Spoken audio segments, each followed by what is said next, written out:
It is a overcast but pleasant day here in Portland.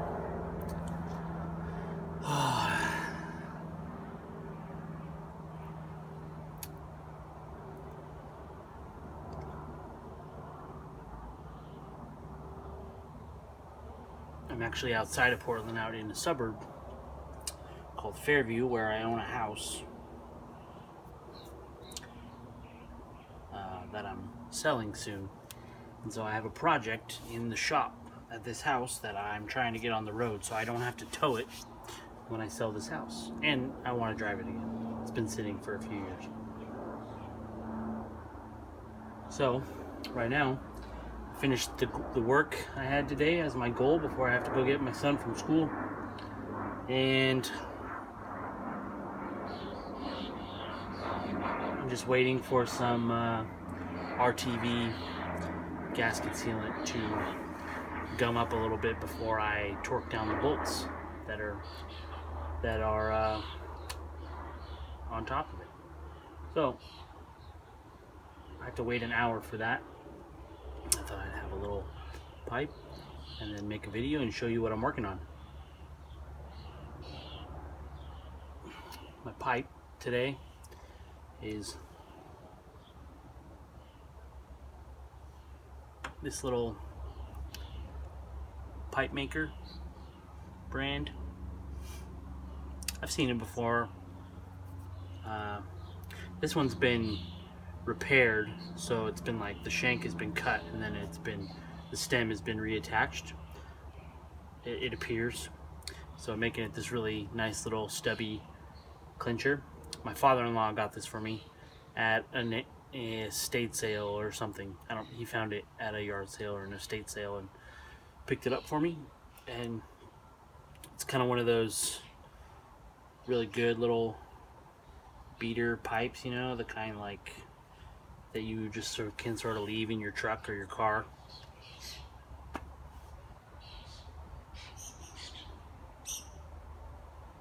So I keep it in my garage here while I'm doing this project. So if I forget to bring pipes, I always have a pipe in my shop. I have some vintage Dunhill Medium Mixture in it. It's 10 or 12 years old. It's good. It's not blowing my mind, but it's kind of just a mellow, easy smoke.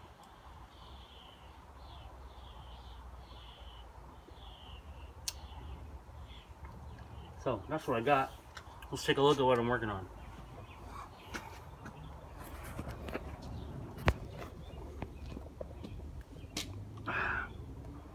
This is my house back there. This is my shop that's behind my house that I'm storing some stuff in. And in here we have my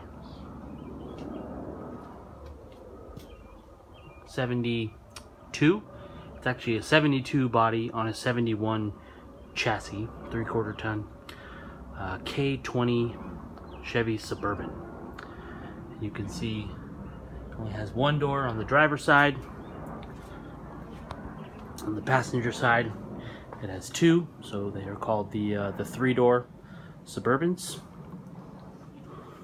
Get a better view of the whole truck from here. The hood's up there, but this is it. The front clip is kind of a different color because the previous owner was testing out a paint shop, so he just got those parts painted and then the paint blistered, so he never went back to have the rest done. So this is the original color, this green here with the white on the top. That's my fan shroud up there. I've had this truck for about 6 years, I think. That's the only real bad rusty spot down in this corner.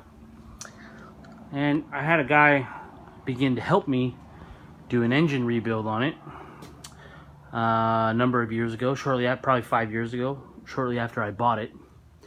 And it was running and driving, but the transmission was on its very last leg. It was just slipping like crazy, and and the engine was pretty wore out. So I had a guy start to help me do a rebuild. I've always done all my own work on my cars, and pretty much the only thing I've never done on a vehicle is a full engine rebuild. So I wanted to do that, but I wanted help. And so I enlisted a friend who's built a lot of motors over some years, and he was helping me. And then he slowly became less and less available for various reasons, and so we had got the engine out and I got the block machined and got all my parts ordered, and then it kind of fell by the wayside because I couldn't get his help anymore, and it just sat for a long time, for 4 or 5 years after that.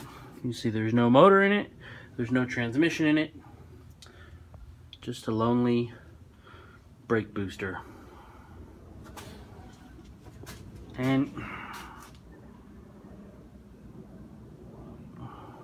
it sat for a while, and now I am ready to get it on the road, and I still need some help. And I have a friend, my friend Eric at church, who has done a lot of racing and engine work in his time, and he is knowledgeable and graciously willing to assist me in this project. So I have my engine over here. This is my block. We ended up, the guy who was helping me before ended up assembling this part for me. So when I finally made it back to pick the truck up from where it was being stored, I found he had put the block together for me and put the heads on.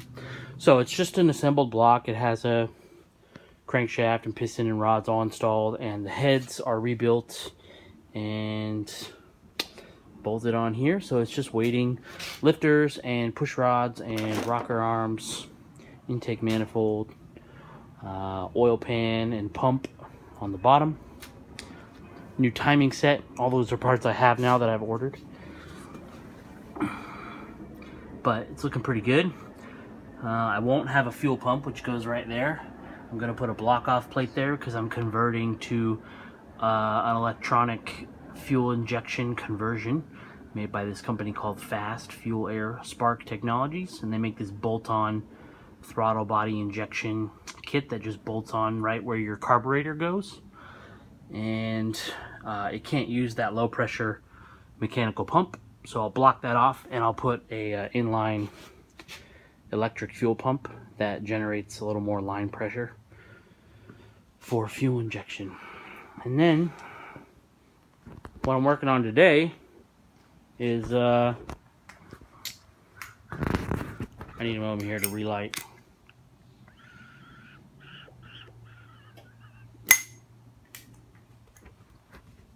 Today is this right here. This is my Turbo Hydromatic 350 that has just been freshly rebuilt. This was actually the product of 2 transmissions that I had, 2 Turbo 350s. One was off a 2-wheel drive, so it had the 2-wheel output shaft on the back, and the 4x4 adapter there is from the one that was in this truck, but the belt housing that was in this truck was broken.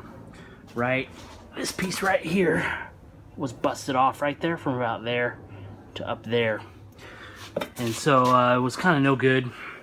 So the guy who rebuilt it for me was able to take this one and put the 4x4 adapter on it and rebuild this one, and so it's all fresh and rebuilt, and he even painted it for me to make it look real nice.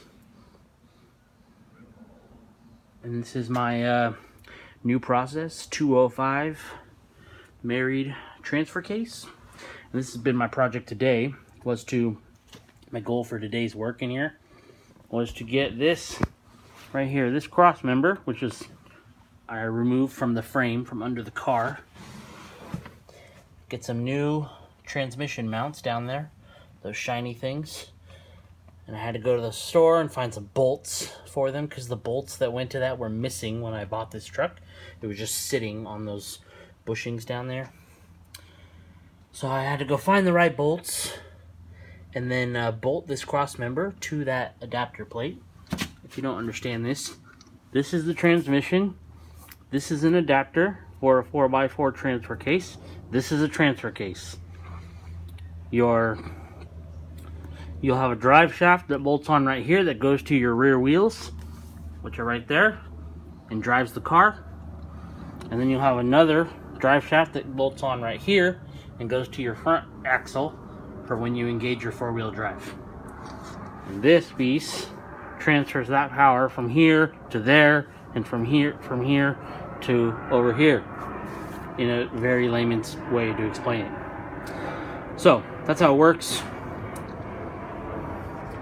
And so today was to get this cross member attached to the adapter, with the idea being I'm going to put this whole unit on a jack and then roll it under the truck and then just jack it up into place, and all I have to do is put 4 bolts, 2 on this side and 2 on that side, up into the frame and bolt it up, and it will be installed. And then I have a mount that goes right here on this transfer case that bolts to the frame also. So what I'm waiting for right now is I just installed this transfer case. I just mounted the transfer case to this adapter plate. And there's a gasket that goes with this, but I talked to several people wiser than me about these, and they just recommended using the Ultra Gray Permatex RTV sealant on this part, which makes sense. It's a high torque product, so it should be able to handle the vibration and the torque produced between these two pieces. And so I did that. So what you have to do with this RTV sealant, it's like a glue tube that you squirt around where you need your seal to be. That's that gray stuff oozing out right there. And then you have to put it up there, which is hard because this little piece actually weighs more than this piece. So this is maybe 100 pounds, maybe not even that. This right here is 135 to 140 pound piece of metal. So, and then it has a shaft in there you have to put into this adapter and then put all the bolts on. And with this sealant product, you have to hand tighten all the bolts once you get it seated without messing up the bead that you set, kind of like doing caulking in your bathroom. Without messing up the bead of sealant, you have to get it up there, get all the bolts lined up and put it on without messing that up. And then you have to hand tighten them, and then you have to let it sit for an hour so that the sealant starts to set a little bit. You want it to kind of just gum up a little bit so it's not super smooth and creamy anymore. And then you have to come back and tighten all these bolts down to torque. So that is basically what I'm sitting on right now, is just waiting for about another 20-30 minutes before I can tighten these down and then be done for the day.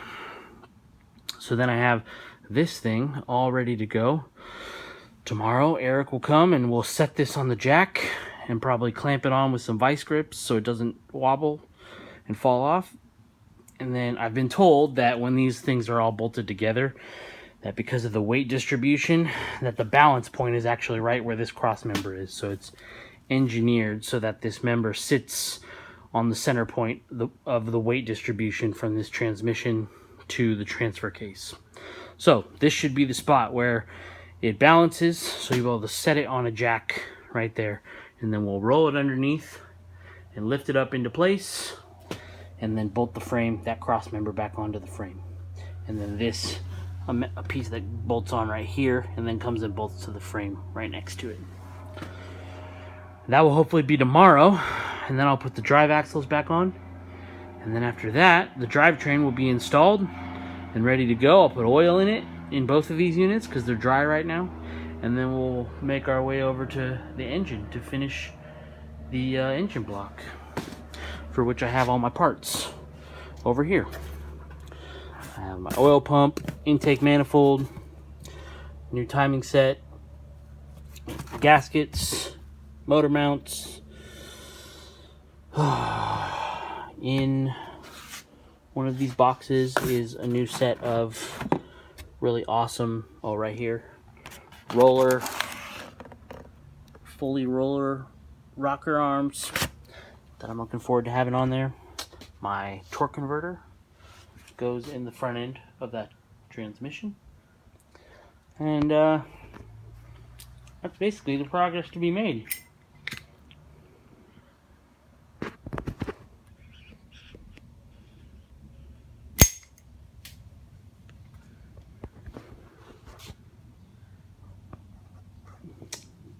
There she is. I thought if any of you might be curious, that's my old motor that was in this truck when I bought it. We took it apart, but it was already bored 30 thousandths over in the cylinders, so we wanted a new motor. So I bought a donor motor off Craigslist, which is why I had a 2-wheel drive transmission, because it came with it. And there's my exhaust headers. This is the transfer case mount. Bolts through the frame right there, and then goes on to the transfer case. And my axles, drive shafts, excuse me. All in all, I've been coming out here almost every morning during the week after I get my kids off to school, and working as long as I can until I have to go pick them up from school. And so getting in between 2 and 4 hours most days of the week. We're making good progress. I feel good about it. I'm excited to see this truck back on the road. And once I do have it on the road, you will be sure that I will make many pipe smoking videos from it, because I really love driving this truck. It's so nice. It's big and heavy and smooth, and it just looks cool. And you have a giant, like, school bus size steering wheel, and you only have a turn dial radio. I'm ready for it. It's nice. So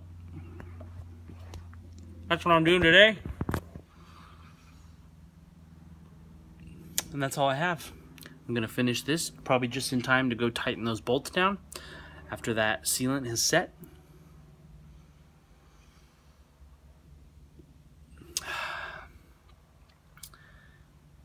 And hopefully get this drivetrain installed tomorrow with more pipes along the way. So until next time, grace, peace, and pipes.